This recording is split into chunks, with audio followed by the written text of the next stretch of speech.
It's been 6 months since Electricity Minister Dr. Kgosientsho Ramokgopa was appointed to this new portfolio. One of his core functions is to secure new generation capacity in order to ensure security of energy supply in the country. Let's reflect on this now.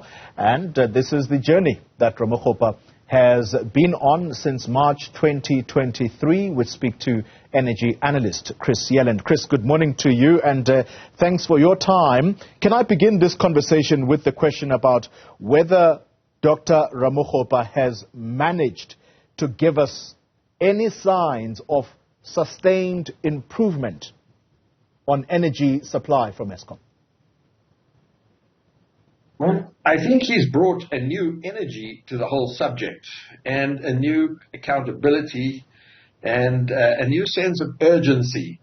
But I think we need to be realistic that there are no really silver bullets or quick fixes.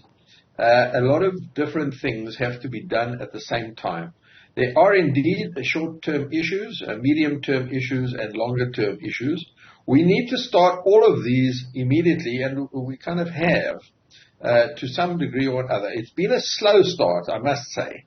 But the medium and longer-term issues are only going to show fruits in the next 3-4 years. And the short-term issues really are not going to come from government or from the private sector or from the public sector.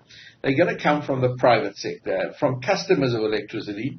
And government has made some progress in reducing the regulatory burdens. There's still a lot more work to be done. And there has been a very notable increase in rooftop solar PV and battery energy storage at the domestic, commercial and agricultural sectors. And these are showing their benefits. And they're bringing some relief, at least during the daylight hours and in the early evenings, during the evening peak when the battery energy storage plays an important role. So there is progress, but it's slow.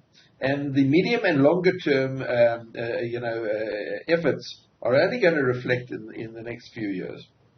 Let's talk, Chris, then about whether or not in the short term, South Africans have experienced that slight improvement, albeit slow. And I'm saying this on the back of a winter period that we have experienced. We're now entering the summer months, and there seems to be a ramping up of load shedding. And I suppose, or I suspect, you're going to tell us that that has to do with maintenance that would have been somewhat suspended in the winter periods in order to cushion South Africans experiencing much severe stages of load shedding. Yeah, that's right. And the winter, we did see some relief of load shedding during the daylight hours. And that is where I think we are seeing the contribution of rooftop solar PV, also ground-mounted solar PV in the agricultural sector, but rooftop solar PV in the domestic and commercial sector, and battery energy storage in these sectors as well. Eskom published recently some data on its weekly system status reports that showed a very significant increase in rooftop solar PV and battery energy storage in these sectors. And it is making itself felt this winter. In winter, we have very good sunlight during the daytime, very good solar impact, and also the impact from wind resources. You know, when you have these cold fronts moving across South Africa from the Cape, they do bring increased demand for electricity, but at the same time they bring a significant wind resources to bear, and the wind farms have performed exceptionally well this winter, and have also made a significant contribution. So there has been some impact, and I think there's going to be a lot more of this to come. And then as the medium and longer term options start kicking in, I think we're going to start seeing relief from load shedding, but we have to be realistic that it's not going to be just over by the waving of a magic wand or a visit to a few power stations by the minister. Those visits are important in building morale, in demonstrating, that the minister is holding people accountable and is monitoring their situation and performance. I mean, just yesterday, the minister visited Kgosientsho power station to hear from the people on the ground at the coalface, you might say, as to what is going on and when they can expect those units at Kusile to be back on stream. So these visits are important, and I think there is some progress, but it's slow at the moment. You touch on Kusile, and that will be my final question, that the major projects that the country is seized with and has been for a long time are Kusile and Medupi. There have been fixes, major fixes, or should we call them repairs versus wastage, which also happens to be a subject of discussion, by the way, in Parliament today on the back of that so-called intelligence report by Andre de Ruyter. Are we making progress there, or is the reason for South Africans to get angry again?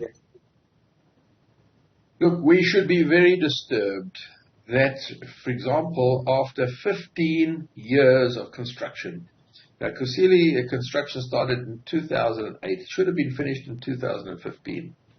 But after 15 years, today, and this last week, not a single unit of the 6 units at Kusile Power Station is generating electricity into the grid. That is an exceptionally poor performance, and we should be very, very disturbed about that situation. We know that 3 of those units are units that have been in service that are broken down. The one unit, that's unit number 4, is down for some routine maintenance. And units 5 and 6 have still not been synchronized to the grid. And unit number 5 is due to be synchronized in October this year. But remember that it will only be handed over for commercial service the end of April next year, because there's a 6-month commissioning period, and during that time, that unit is not going to be delivering reliable, consistent electricity. It's going to be on and off all the time as they do the commissioning tests, which takes about 6 months. So we can only see that next new unit from Kusile coming on, delivering stable commercial power by April next year. And the last unit, unit number 6, is only due to be handed over for commercial service in February 2025. So still a long way to go, and after 15 years of construction, it is completely unacceptable and out of line with any known standard. Chris Yelland, energy analyst. Let me thank you very much for your time.